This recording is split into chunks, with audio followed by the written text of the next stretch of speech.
go. Let's see if this works. All right, here's your video. So if your truck makes this god-awful grinding noise and you're going down the highway and you think, oh my god, I got a wheel bearing going bad, well, here's something to pull over and check before you think that. You see that space right there between that U-joint and that ball joint right there?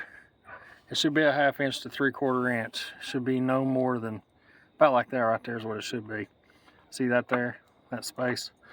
So if you got even that much right there, that's good. It's not your problem. It could be one other thing that I'm going to show you. But if you see this hitting on top of that, that's your noise. I mean, the U-joint hitting on top of the ball joint, that would be your noise.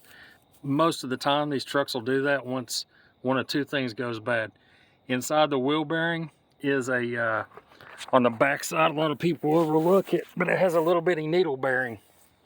And when that needle bearing goes bad, it wreaks havoc on things. So what happened on mine, in this case, is that needle bearing went bad while I was driving, and I heard this different noise I'd never heard before. And you see that, let's see, see that movement there?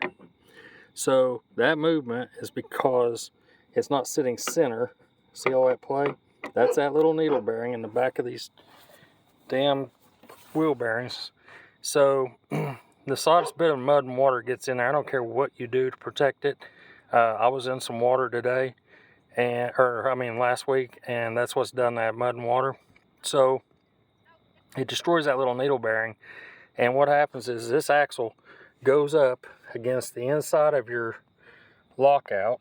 Here's your lockout. And it grinds away. It'll ride there for a long time before you even know anything's wrong. You'll see that gap on your ball joint in your front half shafts and think, oh, my front end's good. But you can get, if you reach in there and you can move that up and down, you won't be able to do it as much with the hub end, but if you pull your hub out, which is only one big snap ring, which is right here, you can take the whole manual lockout out within like 30 seconds. And it just pulls out. These are bolted together, but still, if you pull this snap ring off, you can, once you take these bolts out of this, the Allen heads out of your hub, and then it exposes this, you pull this off, and then your hub slides out in pieces. But what happens is it grinds away. It'll eventually, what mine did, it just ate the inside of the guts of this out. Because see, like I said, I've got the good gap between the U-joint and the ball joint. There's plenty of gap. But it hides that issue. And it's always good to pull your lockouts out and check to see if that axle is center or not and how much play you have in it when you grab behind there and pull up and down on it, because if it has that play in there, that needle bearing is gone for sure. So what happens if you keep running it like this? I've had 6 of these trucks. If you let that go because you think that gap is okay on the ball joint, then the spacer in your half shaft, you think it's okay because you see that space and you're like, oh yeah, my front end's still good.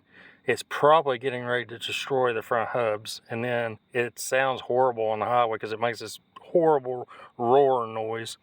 Then you hit a bump and it'll go away and then it'll come back. Or like I just said, you could hit a bump and that half shaft will drop down and hit the top of the ball joint, and that really sounds bad.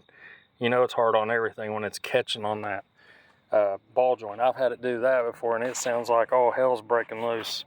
But this here is just a loud roaring noise. But yeah, so thanks for watching. Maybe look out, see if you got a good needle bearing in the back of your wheel bearing. That's how to check it.